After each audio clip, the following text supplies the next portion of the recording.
తెలంగాణ రాష్ట్రంలోని ఆదిలాబాద్ జిల్లా బోత్ మండలంలో కొర్రాయి గ్రామంలో పుచ్చెర్ల జలపాతం ఉంది.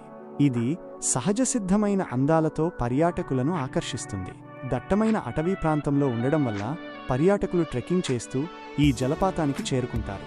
ఈ జలపాతానికి చేరుకునే దారిలో కనిపించే ప్రకృతి దృశ్యాలు పర్యాటకులను మంత్రముగ్ధులను చేస్తాయి. కొండల నుండి జాలువారే ఈ జలపాతం సుమారు 120 అడుగుల ఎత్తు నుండి కిందకు ప్రవహిస్తుంది. ఈ జలపాతం కడెం నదిపై ఏర్పడింది.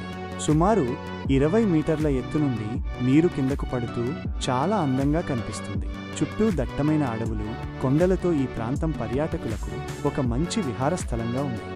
ఇంకా చెప్పాలంటే దట్టమైన సహ్యాద్రి పర్వతాల నడుమ ఉండటం వల్ల చుట్టూ పచ్చని అడవులు, కొండలతో ప్రకృతి రమణీయంగా కనిపిస్తుంది.